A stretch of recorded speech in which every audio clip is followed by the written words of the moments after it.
Alors, bonjour mesdames et messieurs. Ici Linda Loisel. On reçoit aujourd'hui à CTRB Canal 9, dans la bibliothèque de Lanoraie, Monsieur Marius Tremblay. Bonjour Monsieur Tremblay, ça me fait plaisir de parler avec vous. Bonjour madame. C'est Loisel. Bonjour madame Loisel. Qui va faire son lancement de livre ce soir, son deuxième roman, c'est ça? C'est bien ça, oui. Et donc, est-ce que vous êtes un peu nerveux pour ce soir? Je suis, je dirais plutôt fébrile. Oui. Nerveux, c'est lorsqu'on envoie le roman à l'éditeur, puis qu'on ne sait pas, qu'il va dire « Ah, c'est pas si bon que ça, il faudrait que tu travailles ici, travaille ça ». Mais rendu au moment où on le lance publiquement, il n'y a plus de nervosité, là, et j'ai quand même eu la chance de le faire lire auparavant, puis... Vous l'avez testé? Je l'ai testé, puis le test s'est avéré très positif. Le titre de votre livre, c'est « Le cycle des sylphides ». Ça parle de quoi? Bien, ça parle de sylphides, évidemment, mais l'histoire, en gros, qu'est-ce que c'est, sans dévoiler des punchs? Là? Non, c'est l'histoire d'une femme dont le bonheur est sous la responsabilité d'une sylphide. Et quand cette femme apprend pourquoi elle a toujours été heureuse, bien, elle se révolte. Donc, c'est l'histoire d'une femme qui est malheureuse d'être heureuse. Parce qu'elle, l'aspect magique qui l'entoure, elle le refuse. Sa mère lui a conté cette légende-là, que dans sa famille, il y avait l'arrière-grand-mère qui aurait été une sylphide, puis elle, bon, elle ne veut jamais rien savoir de tout ça. Et lors d'un séjour en Allemagne, elle découvre et elle apprend objectivement qu'effectivement, elle pourrait elle-même être une sylphide. Mais pour ça, il faut qu'elle accepte certains compromis et qu'elle refuse. Donc, elle assiste à ce moment-là en Allemagne à un opéra, l'opéra Lohengrin. Lohengrin, ça c'est le fantasme universel de tous les hommes et de toutes les femmes. C'est-à-dire? C'est-à-dire, c'est un Dieu qui vient sur terre pour sauver une pauvre femme accusée injustement. Et il est fort, il est beau, il est intelligent, il a tout pour lui. Donc, quel homme ne rêve pas un jour d'être appelé par une femme et vient me sauver? Et quelle femme ne rêve pas de voir arriver sur son cheval blanc un beau chevalier qui va lui dire « Je ne crois pas à l'univers, tu dis la vérité et je vais te sauver. » Alors, lorsqu'elle assiste à l'opéra Lohengrin, l'héroïne fait une transposition. Elle se dit « Ah, bien, ça, elle ressent que c'est son destin. » Parce qu'elle a quand même, malgré elle, dans ses gènes, quelque chose de magique. Donc, imaginez qu'est-ce qui se produit quand cette dame, en se promenant dans un centre commercial d'une petite localité de province, elle rencontre un beau jeune homme qui s'appelle Karl L. Savoie. Puis elle, c'est pour Lohengrin. Donc là, s'ensuit une histoire d'amour extraordinaire, mais une histoire d'amour où on ne sait jamais qu'est-ce qu'elle va faire. Va-tu dire oui, va-tu dire non, va-tu partir, va-tu rester, elle va choisir qui. Et finalement, jusqu'au moment où le cycle des sylphides se réalise, on ne sait pas trop qu'est-ce qui va arriver. Alors, c'est un roman aussi, c'est une belle histoire de famille, et j'insiste ici, prenez l'illustration du roman. Ça a été fait par ma belle-fille, Kim, une artiste bourrée de talent. C'est incroyable ce qu'elle peut faire. Et les gens qui liront le livre, après, n'auront qu'à regarder la couverture et ils vont avoir l'impression de vivre avec Clara. Parce que l'héroïne s'appelle Clara. Alors, c'est un roman qui justement, il y a une belle relation dans ce roman entre le mari et la femme, entre le frère et la sœur. Et tout ça est d'un réel très contemporain, Puis en même temps, il y a quelque chose, ces gens-là dégagent quelque chose de plus que les autres n'ont pas, c'est-à-dire un magnétisme. Ce sont des gens heureux. Et j'ai écrit de l'autre côté, sur la 4e couverture du livre, cette phrase, c'est que le bonheur, c'est le contraire du malheur. Pour le malheur, il faut comprendre pourquoi on est malheureux pour s'en sortir. Oui. Tandis que le bonheur, là, on ne cherche pas à comprendre. On profite du fait qu'on est heureux et les choses... le fait qu'on est heureux, on attire autour de soi de plus en plus de bonheur. Oui, c'est ça. Il faut prendre ce qui parle. Absolument. Okay. Oui. Ça, c'est pas votre premier... non, une petite question avant. Pour les gens qui se demanderaient qu'est-ce que c'est, une sylphide, c'est un genre de elfe? C'est ça, oui. C'est dans la mythologie germanique, parce que le héros, Karl L. Savoie, c'est un doctorat en mythologie germanique. Donc, il est dans son élément. D'ailleurs, il s'appelle Lohengrin, parce que son père, c'est un colonel de l'armée canadienne, M. Savoie, qui a épousé une Allemande. Okay. Et elle aurait voulu que son fils s'appelle Lohengrin, mais lui trouvait que c'est un petit peu chargé. Là. Donc, son fils s'appelle Karl, puis il garde l'abréviation L pour Lohengrin. Alors, vous me posez... la question, c'était... OK, alors une sylphide, c'est ça. C'est une divinité intermédiaire dans le firmament des dieux germains. C'est lorsqu'une sylphide habite un lieu ou une maison, à ce moment-là, son rôle, c'est d'aplanir les difficultés ou les problèmes avant qu'elles ne se produisent. Un genre d'ange gardien. Un genre d'ange gardien, exactement. On peut faire ce lien avec, dans la littérature chrétienne avec un ange gardien. Et elle peut s'incarner. D'ailleurs, ce qui a causé le malheur de la grand-mère de Clara, c'est ça, c'est que la sylphide s'est incarnée, elle a épousé quelqu'un qui l'aimait beaucoup, mais comme n'importe quel homme, au bout de 5-6 ans, il s'est mis à fumer à la pipe, à chiquer le tabac, à se sacrer, puis à pas être fin. Elle lui a dit, ben si tu ne changes pas, là, on va m'en aller. Et puis un matin, il s'est levé, puis il y avait juste des vêtements de sa femme. Elle avait disparu. Alors, s'il y avait des femmes qui étaient sylphides, il y en a beaucoup qui feraient ça, hein? Et bien, vous seriez surpris. Vous seriez surprise. C'est comme je voulais vous dire tout à l'heure, c'est pas votre premier roman. Vous aviez écrit L'ombre de la colline, qui est un beau titre, mais là, je vois la colline. Est-ce que c'est la colline parlementaire? Effectivement, c'est un roman sociologique, ça, sur... la réalité gatinoise, c'est-à-dire tu as les gens qui habitent Gatineau, qui sont à l'ombre de la colline et qui, même s'ils ne sont pas impliqués directement dans les luttes de pouvoir et ainsi de suite, en subissent quand même les conséquences. Oui. Alors, c'est l'histoire d'un sénateur qui est impliqué sans trop... Il aimerait bien ne pas le savoir. C'est bizarre comme on voit ça souvent en télévision de ce temps-ci. Mais il est impliqué dans un trafic de drogue.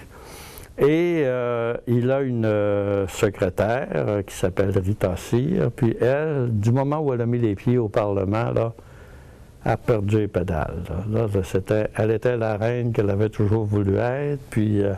elle a été une très bonne secrétaire pour son patron, puis une très bonne à peu près tout ce qu'un patron veut désirer.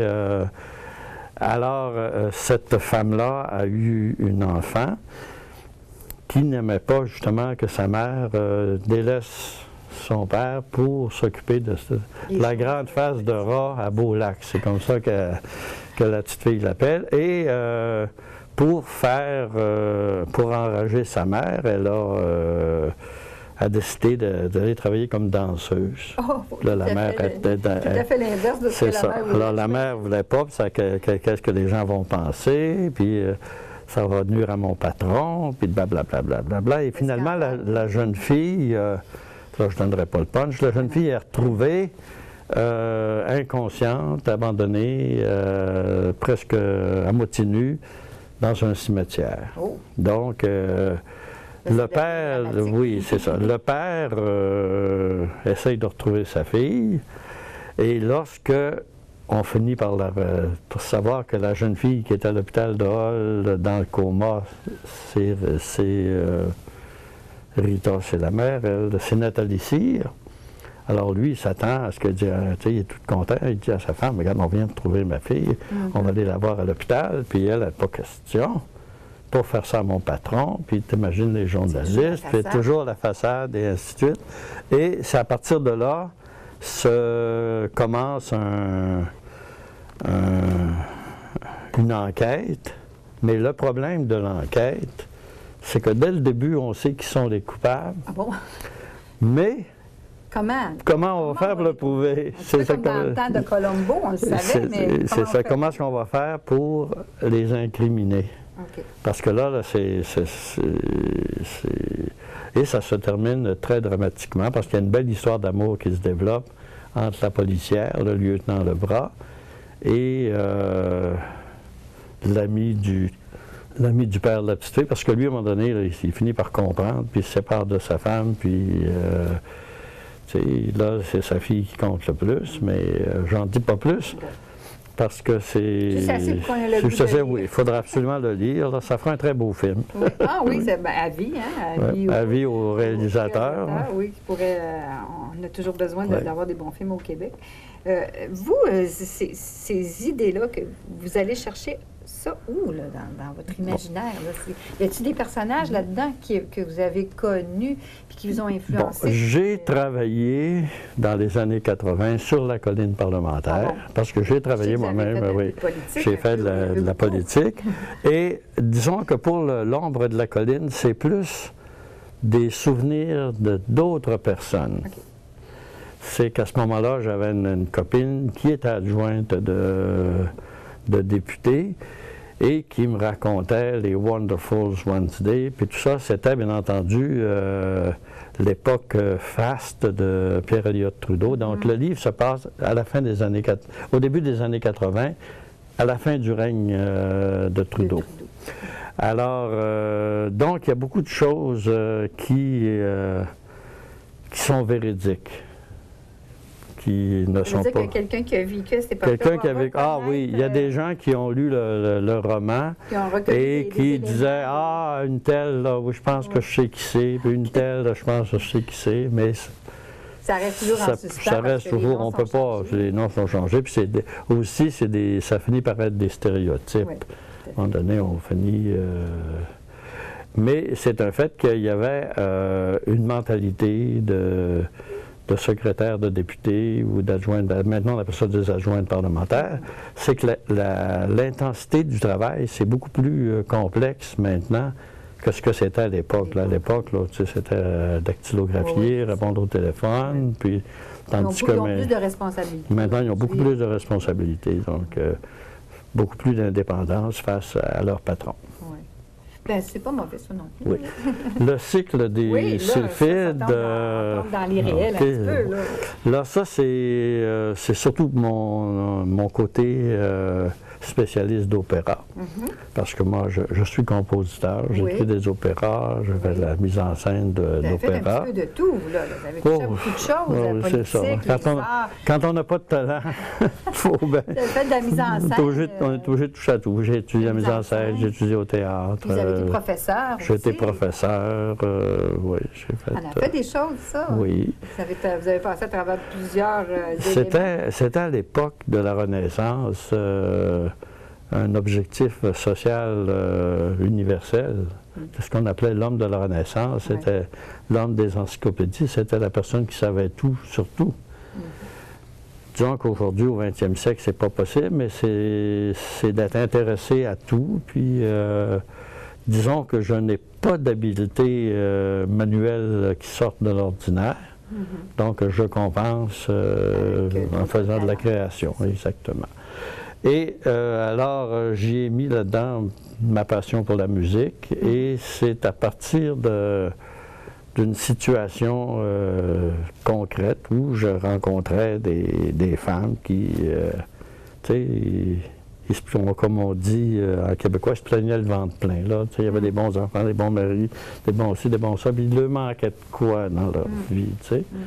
Puis c'est là que j'ai eu l'idée à un moment donné, tiens, de dire peut-être que ces gens-là, ils ont quelqu'un qui provoque leur état d'âme et qui fait que s'ils savaient que c'est une chance qu'elles ont d'être heureuses, ils arrêteraient de se poser des questions. C'est ça.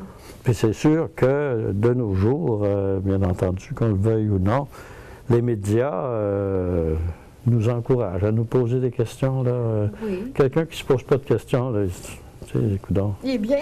Il est bien, mais il ne passe pas à la télévision. Oui, je pense que c'est, bien, avec tous les nouveaux, comment on dirait, c'est pas grave, hein? On coupe au montage.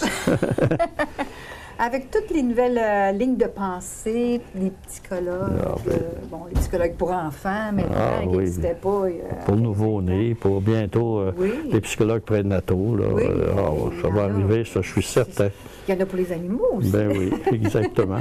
Alors, donc, ce roman-là, c'est un peu une boutade que je fais, tu sais, arrêtez de vous poser des questions, là, puis vivez, profitez de la vie, et ainsi de suite. Et si, par bonheur, vous n'êtes pas capable d'identifier pourquoi vous êtes heureux, bien, dites que c'est à cause de la sylphide Gretchen ou... qui vous aide. et ainsi de suite. Alors... et c'est un peu ce roman-là. C'est un peu ça le résumé du livre. Le message, c'est ça. Exactement. J'ai écrit derrière, voilà, alors, pourquoi certaines divinités comme Lohengrin s'imaginent-elles que l'ultime bonheur se trouve dans la condition humaine? Tandis que nous, comme condition humaine, on voudrait donc être des dieux. Oui. Tu sais? Et pourtant, Lohengrin, là, il s'en vient sur Terre, puis lorsqu'il est obligé de partir parce que Elsa n'a pas pu se contenir, et parce que Lohengrin, lorsqu'il l'épouse, lui met une condition, de ne pas lui demander son nom, ni d'où il vient, ni de quelle essence il est. Bon, imaginez-vous qu'est-ce qu'elle a fait le lendemain de la nuit de noces, là. Puis comme c'est un dieu, imaginez-vous que, hein, elle a eu la surprise de sa vie. Alors, la première chose qu'elle a faite, elle lui a demandé son nom. Et là, le charme s'est rompu, il a été obligé de partir. Là, j'espère qu'il a compris, là. Il était aussi bien de rester au ciel. Plutôt que de venir chercher auprès d'une autre humaine la même déception que la première fois. C'est ça. À moins qu'il vous ait rencontré. Je pourrais pas dire. Je pourrais pas dire ça. J'aimerais ça vous dire oui. Là, tout à l'heure, on parlait de... Vous avez une formation musicale, vous, de Vincent d'Indy. Écoutez, ça... Vincent d'Indy, c'est le tout début. Ça remonte à loin, là. Ça remonte à loin. Là, vous êtes... oui. Là, j'ai commencé à Vincent. J'ai commencé à Chicoutimi, bien entendu, à l'Institut des arts du Saguenay, à la fanfare. Puis après ça a été l'école Vincent d'Indy. Ça avait même été au Conservatoire après de ça, Paris. ça a été au Conservatoire de Québec, de Montréal, le Conservatoire de Paris. Après ça, j'ai étudié en théâtre à l'Université d'Ottawa. J'ai étudié aussi au Centre international d'études et de recherche en art dramatique de Nancy. Vous faites même des conférences? Je fais des conférences sur l'opéra, oui. C'est vraiment... Ce sont des portraits de femmes. Pour voir les femmes, ils ont quelque chose d'intéressant. Des portraits de femmes sur... telles qu'elles nous apparaissent à travers certains opéras. Et je donne plus un point de vue psychosociologique de la condition féminine et le pourquoi.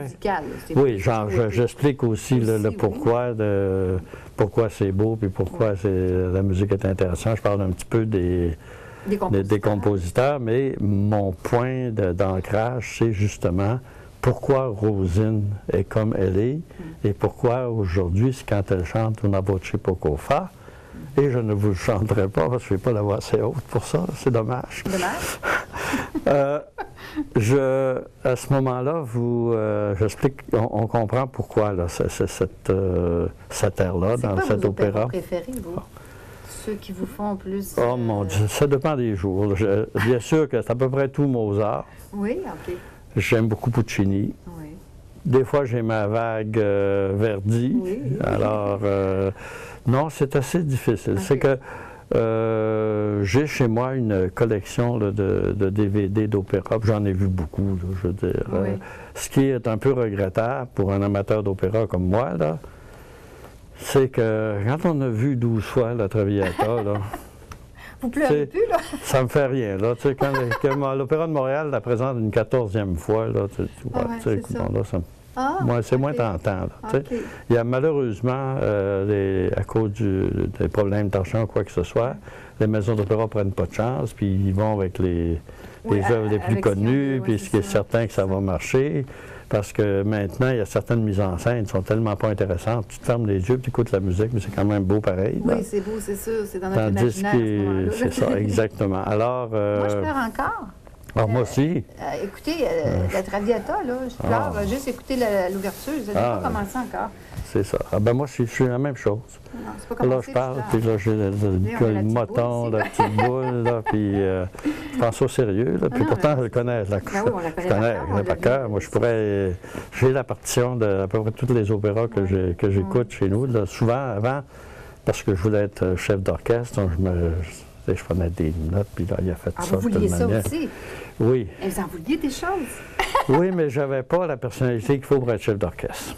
C'est quelque chose. Oui. Charles Dutoit disait pour être un bon chef d'orchestre, il faut avoir un peu de musicalité et beaucoup d'autorité. Oui, mais j'imagine. Puis l'autorité, c'est pas mon fort. C'était pas votre tasse de thé, comme non, on dit. Définitivement pas. Mais vous avez créé des choses un peu... vous avez fait des amalgames ici, je lis que vous avez fait des mises en scène de Puccini-Gershwin. Ça, je retourne loin encore, là. Oui, ça, c'est un opéra qui devait être présenté cette année au Festival de la Naudière, qui ne le sera pas, malheureusement, pour laquelle j'ai fait la mise en scène, j'ai écrit le livret. Et là, l'hiver dernier, j'ai composé une nouvelle musique. Oui. C'est que dans la version originale, quand Puccini intervenait, il chantait du Puccini, et quand Gershwin intervenait, il chantait du Gershwin. Okay. Mais entre les deux, ils se parlaient. Ah, OK. Donc là, j'ai décidé que je chanterais du Tremblay. OK. Donc, au lieu de parler, ça devient, au lieu d'être comme une comédie musicale, mais c'est un vrai opéra. Là. OK, où ça chante tout le long. Ça chante tout le long, excepté que c'est tantôt du Puccini. Puccini chante du Tremblay, puis Gershwin aussi. Vous avez fait des poèmes, j'en ai lu quelques-uns. Oui, j'ai écrit des poèmes, sur votre site, là. Je me suis comme il y en a surprise à chanter là-dessus. Ouais. Imaginez des petits airs là-dessus. Oui, j'ai écrit des poèmes. Ouais. Mais quand vous écrivez de la musique, vous dites que vous faites ça entre les deux, c'est une forme, forme de poème aussi. Mon vrai travail, c'est d'écrire de la musique. Ouais. Là, c'est sérieux. Là, puis, des fois, je ne suis pas du monde. Là, tu sais, comme je suis concentré là, sur ce que je fais. Écrire un roman ou écrire des poèmes, c'est un loisir. Okay. Ça va tout seul. Ça va tout seul.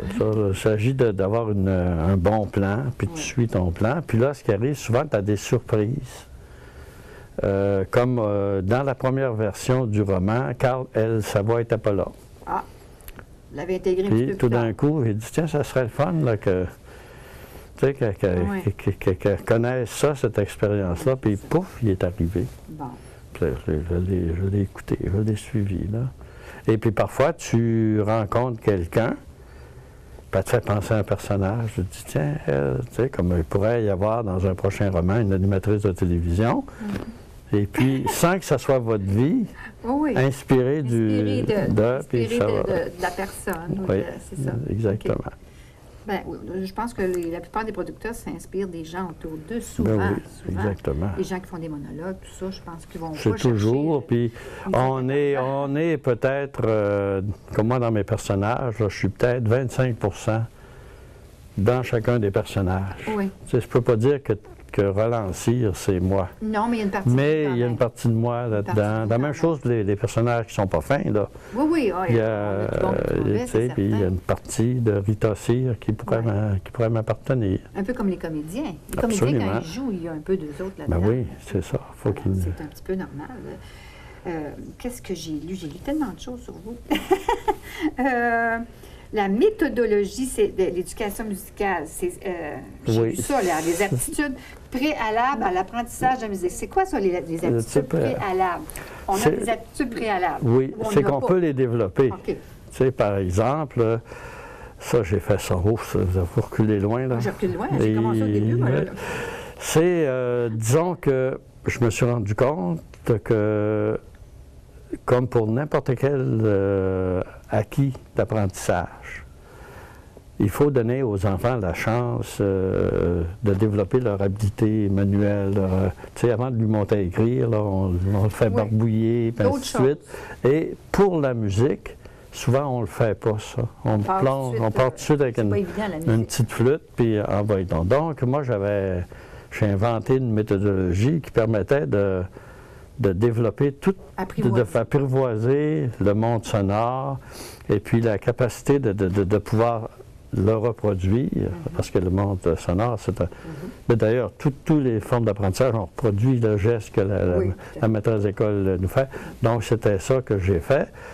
C'est une méthodologie qui a été bien acceptée en Europe. Ah oui? Oui, mais qui n'a pas pu être éditée parce qu'elle n'était pas reconnue par le ministère de l'Éducation. Elle n'était pas reconnue par le ministère de l'Éducation parce qu'elle n'était pas éditée. Donc, j'allais voir l'éditeur, il disait, il faudrait qu'elle soit reconnue. J'allais voir le ministère. Le ministère disait, ben oui, il faudrait qu'elle soit éditée pour qu'on puisse la reconnaître. On ne peut pas reconnaître un... Tu sais, bon. Finalement, pas plus grave que ça. Il ne faut pas être malheureux des choses comme ça. Là. Non, mais au moins, vous avez essayé quelque chose de spécial. Ah, j'ai essayé. On ne pourra pas dire... Vous avez été 16 ans professeur. Oui. Professeur de musique? De musique pendant 10 ans. Oui. Puis après ça, j'ai été professeur d'enfance. Non, c'est pas les inadaptés, c'était... Comment ça s'appelait dans ce temps-là? Des enfants spéciaux. Là. C'était déficients? Non, ils n'étaient pas déficients. Ils étaient trop vieux pour rester à l'élémentaire, mais pas prêts à rentrer au secondaire. Okay. Donc, ils s'en allaient me trouver. Puis là, il faut croire que j'étais aussi fou qu'eux autres. La majorité, après avoir passé un an avec moi, ils réintégraient, ils rentraient en 9e année, en secondaire 2, comme les autres. Ils étaient prêts. Ils étaient prêts. Ils étaient prêts. OK. Après ça, à un moment donné, vous êtes arrivé en politique, là, j'étais encore peut-être un peu loin pour vous, là, dans le NPD, puis vous étiez un peu... vous aviez flirté avec le Parti québécois aussi. Non, c'est le contraire. J'étais Parti québécois, j'ai flirté avec le NPD, et ça s'explique facilement. C'est qu'à l'époque, moi, je n'ai pas accepté ce que M. Lévesque appelait le beau risque. Oui. Alors, je me suis dit, si lui est prêt à aller avec les conservateurs, moi, ça ne pouvait pas marcher avec moi. Et c'est le hasard. À ce moment-là, je revenais d'Europe. Je ne pouvais plus retourner dans l'enseignement parce que c'était une étape qui était passée dans ma vie. Et j'allais au centre de la main-d'œuvre et dans ce temps-là, on parlait à quelqu'un. Alors, je m'assoyais devant le monsieur, puis là, je lui disais, je le sais, là, je ne suis pas ci, je ne suis pas ça, je ne suis pas une femme, je ne suis pas handicapé, je ne suis pas noir, je ne suis pas autochtone, tu n'as sûrement pas d'emploi pour moi. Et une journée, il me dit, il y en aurait peut-être une. Est-ce que vous accepteriez de travailler pour un parti fédéral? Je n'ai pas question. Tu sais. Alors là, il m'a dit, oui, mais c'est le NPD. Ben, je dis, peut-être. Alors là, je suis allé passer une entrevue. Je n'oublierai jamais ça. C'était dans un sous-sol de maison, dans un bureau avec un classeur mauve avec des fleurs vertes dessus, une gang de barbus. Le bureau était vert. Puis là, je suis sorti de là, je suis certain. C'est assez malchanceux que je vais avoir ce job-là. Mais c'était une très belle expérience. Oui. C'était une très belle expérience. Quand je suis rentré au NPD, il y avait 300 et quelques membres dans toute la province du Québec. Et quand M. Broadbent m'a appelé pour être son adjoint à Ottawa, on en était 24 000. Ah, C'était quand même pas pire. ça commençait à avoir de l'ampleur. Et puis après ça, bien, une fois que M. Broadbent a quitté la politique, j'ai quitté moi, le parti. Puis là, j'ai fait de la politique pour une autre formation qui était un parent défunt du Parti québécois, qui lui-même, on ne peut pas dire qu'il est très en santé de ce temps-ci. OK. On a compris.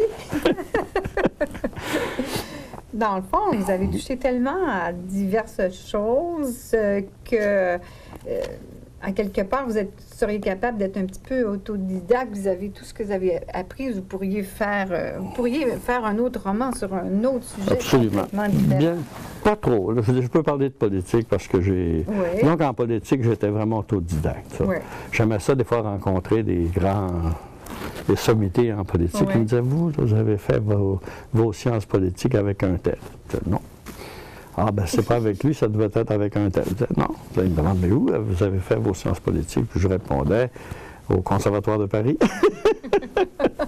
Mais par contre, à ce qui a trait à la musique, la littérature, le théâtre, j'ai étudié. Là. Je me suis quand même rendu jusqu'au niveau du doctorat. Vous en avez fait des pièces de théâtre aussi? Oui. Vous avez déjà joué dans les pièces de théâtre? Oui, mais... Vous êtes mieux devant la scène que sur la scène? Oui, j'aime mieux. Ouais. Malgré que c'est toujours agréable d'être sur la scène. Là, mais non, Et puis chanter, vous chantez? Non. Non, pas du tout. Non, je chante dans ma douche. Vous chantez dans votre douche? Je chante dans ma douche, là, puis j'essaye de me retenir quand j'assiste à un opéra de ne pas chanter en même temps que... C'est gentil de votre part. C'est gentil, parce que c'est pas très agréable, ça, quand... Oui, c'est ça, parce qu'on payait pour entendre le chanteur en avant. Quand t'as Pavarotti qui chante, puis en arrière, t'as un monsieur... Ah, mon père était comme ça. Je comprends. Donc, est-ce que si vous aviez à refaire recommencer tout ça, vous referiez le même chemin? Je me pose souvent la question parce que il y a des moments qui ont été très difficiles, qui ont été... peut-être que je serais plus prudent et moins présomptueux. Okay. J'ai eu des grandes opportunités quand j'étais à Paris que je me disais, waouh, plus tard, exactement.